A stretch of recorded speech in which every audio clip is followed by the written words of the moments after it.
Welcome back. For those who don't know me, I'm Danielle, better known as Danielle in the industry, or Danielle Happy Medium actually in the industry. And if you're coming across this video for the first time, then I do a channel on mediumship development, psychic ability, spiritual assessments and awarenesses, and all of that good stuff that comes in that mediumistic bracket. So maybe if you're watching this video for the first time, come on over to the channel. You may find something that is for you. And for those who are the returning subscribers and those who have been waiting for me since last week, I did do a live, I think, a week yesterday. So there was no actual uploads last week due to that. I'm back with a viewer's question and also a student's question, funny enough, which is in regards to, do guides argue? So there's one to think about, and for me, I think it's important that we think about that a little bit in terms of the intelligence in which that we use in the spirit world, or for those who are mediums, and these types of things. From the awareness or the understanding that I have, I've never seen a guide argue in the spirit world, or argue with a loved one, or argue with another team, or anything like that. Now, the first thing we need to ask about is where's the medium's mind? Because a lot of them types of things are normally coming from the instrument's mind, or an awareness within the mind, which is making you think that them guides are arguing. So it's probably the most important aspect that we need to do is check in with the instrument first.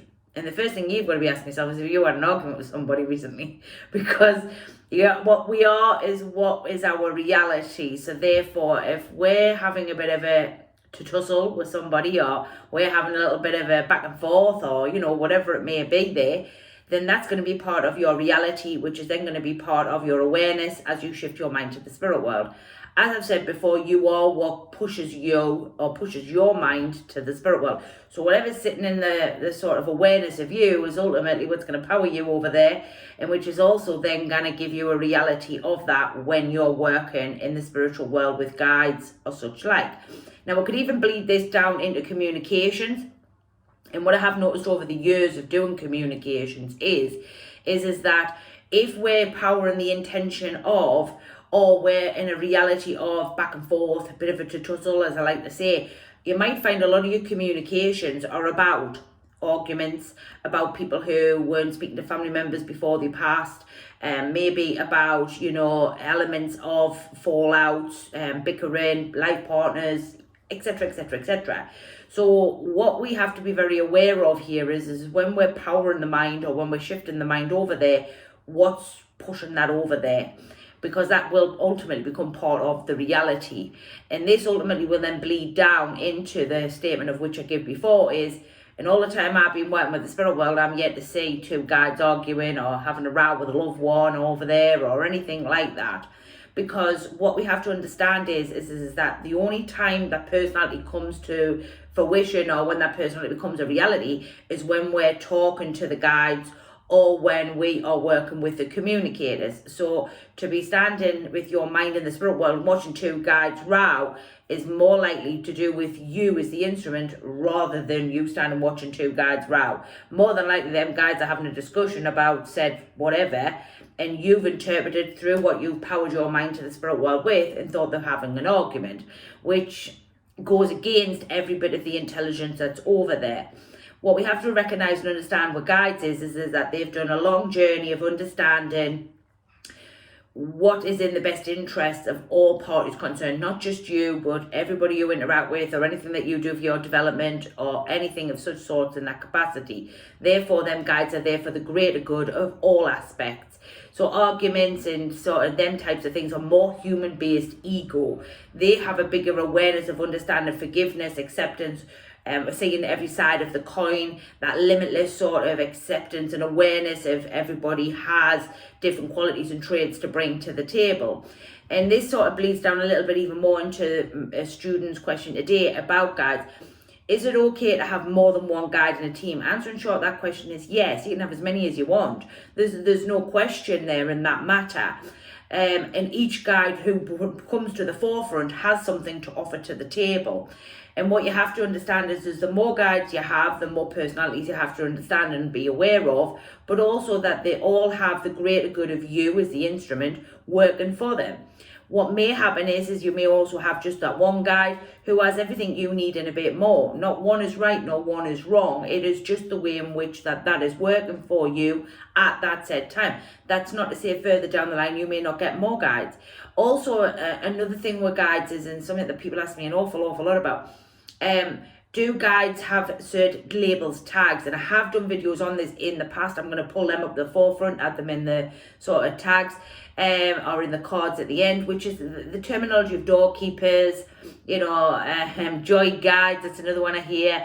The awareness I have, or understanding I have of intelligence, and some people may disagree, some people may agree. I'd be interested to hear what you say in the comments. Is that the only 3 areas where there is more specific knowledge in is trance, healing, and philosophy. The other areas, most guides are multifaceted. Now, you don't need guides as doorkeepers or joy guides or anything like that, because that doesn't make that guide any more better than the guide that you've got. All guides across the board are multidimensional and multifaceted, as I'd like to say, which is they have more or less everything you need in order to take you upon that journey in which that you work for with the spirit world. So it's more about the awareness of your mind as the instrument and where you sit within the parameters of that fear mode, of that awareness of what you're powering to the spirit world, which is ultimately what's going to give you as a result of that. And so intention's very, very important in keeping a good eye on the instrument when we're doing development, because ultimately you have to be very aware of what's yours versus what is actually the spirit world's there. So for me, it's more about you, this question, rather than it is about the spiritual realms. Even, if you want to get into the people who maybe weren't always as good, or maybe didn't, and remember the terminologies and labels there, maybe people who didn't quite do, or make the right lifestyle choices. I've never seen a guide argue with anybody like that, because the lifestyle choices we made were based here and aren't applicable in the spiritual realms there. So for me, I've got to be honest, for this question, do guides argue in the spirit world? Answer in short, that question is no. It's more about you and you needing to take a bigger look at your awareness and what you're using to power your mind to get over there. Further to that, do you need to have more than one guide in your team? That is a subject choice of yours. There is no more guide any more better than any other guide. It is just the labels and sort of things that us as humans have put on guides to make us more acceptant. The thing I probably would like to say more is that this terminology idea that we have something we need to protect ourselves from, and this is why we have a doorkeeper or a gatekeeper, to keep us safe, is sort of a little bit old-fashioned and certainly outdated in my awareness of my parameters of understanding of that intelligence. There is nothing in the spirit world that can do you any harm whatsoever, apart from your own mind. I've got to be very, very honest with people. So it's important that you recognize and understand them things, and maybe do more checking in with you as the instrument, rather than checking in the spirit world and getting your mind into a good place. So in answering short to the viewer's question and also the student's question, do guides argue? Answering short, that question is no. I would certainly recommend checking out the other videos I'm going to put on the cards. You may find them quite informative. It's a quick video today, but I'm certainly back. I'll be back on Thursday doing an upload. I hope you're all well. I hope you've had a beautiful weekend. A new live is going up at some point this week. It's a very busy week this week, but I'm sure I can squeeze that in for you. It won't actually be the live this week, but the new one for the monthly live will be going up at some point this week. Check out the other social media platforms we have. I am over on Instagram if you want to join us over there. Like, share, subscribe.